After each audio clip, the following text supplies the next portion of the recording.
चा टॉपिक आहे notice, agenda and minutes.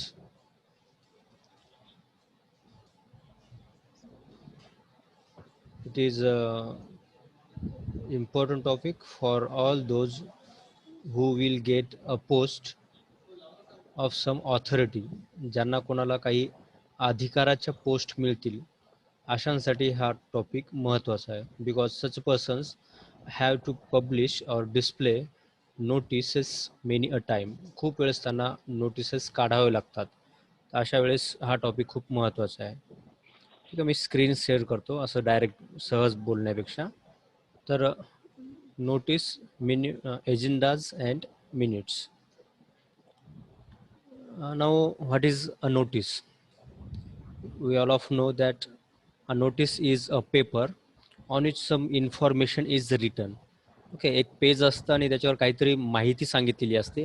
जी माहिती ज्यांच्यासाठी ही नोटीस काढलेली असते त्यांच्यासाठी फार महत्त्वाची असते. बाकींच्यासाठी कदाचित ती महत्त्वाची नसेल, पण ज्यांच्यासाठी आहे त्याच्यासाठी ती महत्त्वाची असते. ओके, आणि ही नोटीस कुठे आपल्याला सापडते जनरली? आपल्या इकडे प्रकार आहे की it is red out in the class, वाचून दाखवली जाते आपल्याला क्लासमध्ये. परंतु जनरली प्रत्येक नोटीस ही वाचून दाखवलीच जाते असं काही नाही. Generally it is displayed on the notice board at or in public places. Public places means जे जिथे लोक जमा होतात. ओके, वेगळ्या वेगळ्या प्रकारचे. तर अशा लोक ज्या ठिकाणी जमा होतील त्या ठिकाणाला काय म्हणायचं? पब्लिक प्लेस म्हणायचं. जसं की ऑफिस आहे एखादं कुठलं तरी, किंवा एज्युकेशनल इन्स्टिट्यूट आहे. ओके, किंवा एअरपोर्ट आहे, किंवा कोर्ट आहे, किंवा लायब्ररी आहे. ओके, किंवा एखादं स्टेशन आहे. अशा ठिकाणाला काय म्हणतो आपण? तर काय म्हणायचं आपण? तर पब्लिक प्लेस म्हणायचं. आणि अशा ठिकाणी काही बोर्ड असतात. ओके, स्क्वेअरचे वगैरे, आणि त्या बोर्डवर ह्या नोटिसेस पब्लिश केल्या जातात. ठीक आहे, म्हणून याला काय म्हणायचं? तर पब्लिश केल्या जातात ते पब्लिक प्लेसेसवर, नोटीस बोर्डवर. ठीक आहे. आता हे ऑफिस किंवा पब्लिक प्लेस काय असते? तिथे कॉमन पर्पज असलेली लोक भेटतात. जसं एज्युकेशनल इन्स्टिट्यूट म्हणजे आपलं कॉलेज आहे, तर कॉलेजचा नोटीस बोर्ड इथे कोणते लोक भेटतात? त्यांचा कॉमन पर्पज काय असतो? तर शिकण्यासाठी आलेले. ओके, एखादं ऑफिस आहे, ऑफिसमध्ये काय असतं? एखादी सर्व्हिस द्यायची असते त्यांना, तर त्या कॉमन पर्पजसाठी, त्या सर्व्हिससाठी ते तिथे एकत्र आलेले असतात. तर अशी ठिकाण म्हणजे public place. Okay, this notice is published और डिस्प्लेड वेल इन ॲडव्हान्स. म्हणजे एखादी गोष्ट आज करायची आहे आणि त्याची नोटीस तुम्हाला आजच दिली जाते का? तर नाही, ॲडव्हान्समध्ये दिली जाते. इन ॲडव्हान्स म्हणजे आधीच दिली जाते. फॉर एक्झाम्पल, जर आजचा कार्यक्रम असेल तर तुम्हाला कमीत कमी 2 दिवस आधी ती नोटीस सांगितलेली असावी. ओके, आपल्याकडे जनरली उद्या कार्यक्रम असेल तर आज नोटीस येते, but it is expected that to publish it before 2 days. Okay, or the people for whom this notice is to be published should get enough time to act according to that notice. Okay, जसं की एखादा dress आहे, तुम्हाला सांगितलं की uniform मधून या, uniform कॉलेजचा घालून या आणि डायरेक्ट उद्यापासूनच या, असं जमेल का? तर no, that is not possible. तर तुम्हाला आधी 15 दिवसाचा टाइम द्यावा लागेल. तुम्हाला सांगावं लागेल की what is the colour of our uniform, आणि त्यानंतर सांगावं लागेल की after 15 days you must follow this notice, or you must follow this rule that you should come along with your uniform. Okay, तर हे ॲडव्हान्समध्ये तुम्हाला सांगितलेलं असावं. त्यानंतर what is there in a notice. नोटिसेसमध्ये काय असतं? तर इट कन्व्हेज इन्फॉर्मेशन. काहीतरी इन्फॉर्मेशन असते जी की समोरच्या ग्रुपला सांगायची असते. ओके, एका व्यक्तीला नाही, समोर एक ग्रुप असतो, त्या ग्रुपला सांगायची असते. त्यानंतर मेक अनाऊन्समेंट्स. ओके, काही अनाऊन्समेंट्स करायचे असतात, काही स्कीम सांगायची असते, किंवा काही वेगळं काहीतरी घडत आहे तर सांगायचं असतं. जसं की आपलं कॉलेज 7:30चं आहे, ते नंतर 10ला झालं, तर ते तुम्हाला सांगायचं की बुवा from Monday our college will be opened at 10 AM वगैरे. हे जर अनाऊन्समेंट करायची आहे तर त्यासाठी सुद्धा नोटीस वापरली जाते. त्यानंतर स्टेट रेग्युलेशन्स. स्टेट म्हणजे महाराष्ट्र स्टेट. ओके, किंवा कुठलेही एखादं स्टेट, तर याचे जे नियम असतात, रेग्युलेशन्स असतात, तर हे रेग्युलेशन्स समोरच्याला समजावून सांगणं, ओके, त्यासाठी सुद्धा नोटीस काढली जाते. त्यानंतर इश्यू वॉर्निंग्स, एखादी वॉर्निंग असेल, ओके, फॉर एक्झाम्पल कुठेतरी काहीतरी एखादा पोल इलेक्ट्रिसिटीचा पॉवर लीक करत असेल, तर ती तशी वॉर्निंग किंवा ह्या पोलपासून दूर राहा, ओके, कारण की तशी इलेक्ट्रिसिटीचा करंट वगैरे लागू शकतो, शॉक लागू शकतो, अशा काही वॉर्निंग्स पण द्यायच्या असतात. किंवा ही डेडलाईन आहे आणि या डेडलाईनच्या आतमध्ये तुम्ही जर फी नाही भरली तर तुम्हाला त्याचा काहीतरी दंड बसेल वगैरे, अशा वॉर्निंग्स इश्यू करण्यासाठी सुद्धा दिस नोटीस इज युज्ड. त्यानंतर ऑफर सर्व्हिसेस, एखादी सर्व्हिस आहे, फॉर एक्झाम्पल तुम्हाला फोन्स आहेत, ओके, आपला डेटा आहे इंटरनेटचा वगैरे, की 50 रुपयात 1 MB, पण काही त्याच्यावर ऑफर द्यायच्या आहेत की 50 रुपयामध्ये तुम्हाला 4 GB डेटा, ओके, अशा काही जर ऑफर्स असतील त्या सर्व्हिसच्या, सर्व्हिस म्हणजे एखादी सेवा, आणि सेवा म्हणजे पैशाच्या स्वरूपात नसते किंवा कामाच्या स्वरूपात नसते, ओके, कामाच्या स्वरूपात असू शकते, परंतु विशेषतः सॉफ्ट कामं जे की दिसत नाहीत परंतु असतात, जसं की रेल्वेची सेवा असेल, ओके, तिकीट तिकिटावरची ऑफर असेल. त्यानंतर गिव्ह डायरेक्शन्स, एखादे डायरेक्शन्स द्यायचे असतील समोरच्याला कोणाला, विशेषतः वर्कर्सला, स्टुडंट्सला, की आता काय करायचं, किंवा एखादी रॅली काढली तर रॅलीमध्ये तुम्हाला काय काय करायचं आहे, ओके, किंवा एखादं काम करायचं तर त्या कामामध्ये आधी काय नंतर काय वगैरे वगैरे प्रोसेस सांगायची आहे, तर डायरेक्शनसाठी नोटीस काढली जाते, किंवा या गोष्टीसाठी नोटीस असते, किंवा ह्या गोष्टी त्या नोटीसमध्ये इन्क्लूड आपण करू शकतो. Okay, now what are the features of a notice, नोटीसमध्ये काय काय असायला पाहिजे, त्याच्यामध्ये कुठले फीचर्स असायला पाहिजेत, ओके, तर it is always displayed at public places, okay, generally म्हणा किंवा ऑलवेज म्हणा, पब्लिक प्लेसेसला एक नोटीस बोर्ड असतो, त्या ठिकाणी ही नोटीस डिस्प्ले केली पाहिजे, चिपकवली पाहिजे. It is usually short, okay, he precise असली पाहिजे, एकदम शॉर्ट असली पाहिजे, उगाच लांब लचक त्याच्यामध्ये एक्सप्लेनेशन अपेक्षित नसते. जर खूप काही सांगायचं असेल तर तुम्हाला खाली एक नोट लिहावी लागेल की for more information contact this or that person, okay, आणि तसं जर करायचं नसेल, तुम्हाला पूर्ण इन्फॉर्मेशनच जर त्याच्यामध्ये लिहून द्यायची असेल, त्याचा अर्थ होतो की ती तुमची नोटीस नाही आहे, ते एक सर्क्युलर आहे, ओके, सर्क्युलर हे नोटीसपेक्षा लांब असते आणि दोघांचाही पर्पज जवळपास सारखाच असतो. तर जनरली सर्क्युलर आपण वापरत नाही, नोटीस वापरतो, म्हणून नोटीस ही युजली शॉर्ट असते. त्यानंतर त्याच्यामधलं कंटेंट, मेसेज, ओके, स्टेट, हे सगळे ब्रीफली स्टेट केले असावे, जे आपल्याला सांगायचं ते ब्रीफली म्हणजे शॉर्ट अँड क्लिअरली, आणि एकदम क्लिअर असावेत मेसेज आणि कंटेंट. कशासाठी, तर टू अंडरस्टँड इझिली, जेणेकरून समोरच्या व्यक्तीला ज्याच्यासाठी ती नोटीस काढलेली आहे, okay, they could understand it easily, त्यांना सोपं जाईल समजण्यासाठी. त्यानंतर in it name of institute is given at the top, okay, याच्यामध्ये काय काय घटक असतात, कोणते कोणते असतात, सगळ्यात वर इन्स्टिट्यूटचं नाव असते, आपण एक्झाम्पल पाहणार असो नंतर. त्यानंतर हेडिंग किंवा सब्जेक्ट असते, म्हणजे कशासाठीची नोटीस आहे त्याचं हेडिंग वगैरे असते, जसं की एक्झाम किंवा ॲडमिशन, ओके, वगैरे, ते ते हेडिंग दिलं जातं. त्यानंतर बॉडीला सुरुवात होतं, बॉडी म्हणजे कंटेंट काय असतो तो मेसेज, मेन मेसेज, तर त्या मेन मेसेजमध्ये डेट टाईम तुम्ही वरही टाकू शकता किंवा ॲट द बॉटम पण टाकू शकता. हां, कंटेंटमध्ये काही टाईम तुम्हाला मिळू शकतो, जसं की तुमच्या एक्झामची फॉर्म भरण्याची लास्ट तारीख काय आहे, तर मला वाटते 23 तारीख होती, ओके, 23 ऑक्टोबर, अँड कुठपर्यंत, तर अप टू 5 PM, 5 वाजेपर्यंत, असे डेट आणि टाईम सुद्धा तुम्हाला त्या बॉडीमध्ये मेन्शन करावा लागतो. जर नाही तुम्ही मेन्शन केला तर प्रॉब्लेम काय होतो, तर मुलांना कळणार नाही की ॲडमिशनची फीज किंवा एक्झामची फी किती तारखेपर्यंत भरायची आहे. त्यासाठी त्या बॉडीमध्ये ती डेट आणि टाईम, ज्याला आपण डेडलाईन म्हणतो, दॅट शुड बी मेन्शन्ड. त्यानंतर व्हेन्यू ऑफ ॲन इव्हेंट, जर तुम्हाला म्हटलं की स्पोर्ट्स अरेंज केलेला आहे, स्पोर्ट्स अरेंज केलं म्हणून चालतं का, नाही, it should be there should be mention the venue, कुठे ते स्पोर्ट्स अरेंज केलेले आहेत, आपल्या इंडोर स्टेडियममध्ये केलेले आहेत की लोकमान्यच्या ग्राउंडवर केलेले आहेत, का मग तिकडे जिल्हा संकुल आहे, ओके, डिस्ट्रिक्ट स्पोर्ट्स डिपार्टमेंट, तिकडे केलेलं आहे, तर हे सुद्धा आपल्याला माहिती पाहिजे, अदरवाईज कन्फ्युजन होऊन जाईल.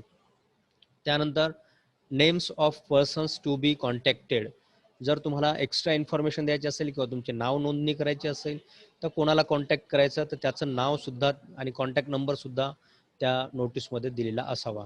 जर नाही दिला तर again it will create a mess or a problem, आणि मग ज्यांना ही नोटीस काढलेली आहे त्यांना कळणार नाही की आता एक्स्ट्रा इन्फॉर्मेशन कोणाकडून घ्यायची. याच्यामध्ये तर पाहिजे तेवढी इन्फॉर्मेशन नाही आहे, किंवा आम्हाला पडलेले जे प्रश्न आहेत that can not be answered in this notice, तर मग कोणाला विचारायचं. तर ह्यासाठी आधीच त्या व्यक्तीचं नाव सुद्धा याच्यामध्ये मेन्शन केलेलं असावं. Then the last date of submission. Okay, what is the last date? या तारखेपासून या तारखेपर्यंत, तर ते last date should be mention. नाही तर मग प्रॉब्लेम काय होतं, 23 तारीख लास्ट असते आणि मुलं येतात 24ला किंवा 25ला, सर घ्या ना सर, आता काय होते एक दिवस लेट झाला तर. पण आजकाल ऑनलाईन काम आहेत, तुम्हाला माहीत आहे, त्या 5 वाजता म्हणलं की 5 वाजताच, 5च्या नंतर ती लिंक बंद होऊन जाते आणि तुमचे कामं होत नाहीत. त्यामुळे तुम्ही रिक्वेस्ट केली काय, पाया पडला का, ओके, ते त्या याला कळत नाही. ठीक आहे. त्यानंतर लास्ट डेट ऑफ सबमिशन. सबमिशनची लास्ट डेट सुद्धा सॉरी दिलेली असावी. त्यानंतर डेट ऑफ इश्यू. हां, ही डेट ऑफ इश्यू तुम्ही ॲट द टॉप लिहू शकता किंवा ॲट द बॉटम लिहू शकता, खाली किंवा वर, म्हणजे कोण्या दिवशी ही नोटीस काढलेली आहे तो दिवस. ओके, तो त्या लास्ट डेट ऑफ सबमिशनच्या आधीचाच असेल. त्यानंतर त्या सर्वात खाली असते सिग्नेचर, साईन, आणि कोणाची सिग्नेचर आहे किंवा कोण्या अधिकाऱ्याने, okay, who is that authority who has issued this notice, त्या ऑथॉरिटीचं नाव आणि त्याचं डेझिग्नेशन. ओके, प्रिन्सिपल असेल किंवा मॅनेजर असेल, जो कोणी असेल त्याचं नाव वगैरे दिलेलं असतं. हे काही एक्झाम्पल्स आहेत नोटीसचे. फर्स्ट आहे ते head, sorry, name of the institute. Okay, त्याला टायटल ऑफ द इन्स्टिट्यूट सुद्धा तुम्ही म्हणू शकता. तर ते आहे ज्ञान विकास स्कूल. हे तुमच्या बुकमधूनच घेतलेलं आहे मी. ओके, त्यानंतर टायटल दिलेलं आहे त्यांनी, नोटीस फक्त. डेट दिलेली आहे, इश्यू डेट, डेट 25 नोव्हेंबर 2008. आणि मॅटर आहे, बॉडी आहे, त्या बॉडीमध्ये सगळं काही त्यांनी व्यवस्थित दिलेलं आहे. द हाफ इयरली एक्झामिनेशन्स म्हणजे semester exam have been rescheduled. Okay, त्याच्यामध्ये चेंज झाला, रिशेड्युल्ड फ्रॉम 2 जानेवारी 2009. ओके, 2 जानेवारीपासून त्या परत सुरू होतील, काहीतरी कारणामुळे पोस्टपोन झाले असतील. The time table and syllabus for each class will be given to the students by the respective class teachers. Okay, जे कोणी क्लास टीचर आहेत ते क्लास टीचर तुम्हाला त्याचा सिलेबस प्रोव्हाइड करतील किंवा देतील. ठीक आहे, आणि त्याच्याखाली साईन आहे. त्यानंतर त्या व्यक्तीचं नाव आहे SK कौशल, आणि त्याचं पोस्ट आहे ते म्हणजे प्रिन्सिपल. ठीक आहे. दुसरी नोटीसचं एक्झाम्पल आहे तुमच्या बुकमधलं, बुक एक्झिबिशनचं. तर पब्लिक लायब्ररी कमलानगर हे झालं त्या इन्स्टिट्यूटचं नाव. Okay, name of the institute. त्यानंतर दिलं टायटल, या नोटीसचं टायटल काय आहे तर बुक एक्झिबिशन. ओके, किंवा हेडिंग आहे बुक एक्झिबिशन. त्यानंतर बॉडी आहे. ओके, तो मधला कंटेंट म्हणजे बॉडी, आणि या बॉडीमध्ये काय काय असतं तुम्हाला सांगितलेलं आहे की डेट, टाईम असतं, व्हेन्यू ऑफ द इव्हेंट असते, त्यानंतर name of person to be contacted असते, आणि लास्ट डेट ऑफ सबमिशन किंवा लास्ट डेट ऑफ त्या प्रोग्राम असते. ठीक आहे, तर ह्या गोष्टी त्या बॉडीमध्ये येतात. तर याच्यामध्ये सांगितलेलं आहे बॉडीमध्ये, द चिल्ड्रेन्स बुक ट्रस्ट हे त्या कंपनीचं नाव आहे, is holding an exhibition and sale of its latest books for young readers from 11th to 15 September 2008. या 5 दिवसामध्ये हे एक्झिबिशन आहे in the main library building. हे काय झालं, प्लेस झाली, ते वरचं टाइम डेट झालं आणि खालचं टाइम नाही, डेट आणि प्लेस झालं, main library building. The exhibition will be open every day from 11 AM to 7 PM. हा झाला टाइम. ओके, 11 ते 15 सप्टेंबरच्या दरम्यान 11 ते 7 या टाइमच्या काळामध्ये ते एक्झिबिशन सुरू राहील. ऑन द स्पॉट, त्याच ठिकाणी, painting and story telling competitions will be organised. Okay, त्या मेन बिल्डिंगची, लायब्ररीची जी मेन बिल्डिंग आहे त्याच ठिकाणी पेंटिंगचं कॉम्पिटिशन आणि स्टोरी रायटिंगचं कॉम्पिटिशन ऑर्गनाईज केलं जाईल ऑन द फायनल डे, पण कधी, 15 तारखेला, शेवटच्या दिवशी, that is 15 September. And the 3 winners will receive gifts of 6 books each. आणि 3 विनर्स काढले जातील आणि त्या तिन्ही विनर्सला 6 पुस्तकं त्या पब्लिकेशनतर्फे, चिल्ड्रन्स बुक ट्रस्ट या पब्लिकेशनतर्फे फ्रीमध्ये, म्हणजे गिफ्ट म्हणून दिल्या जातील.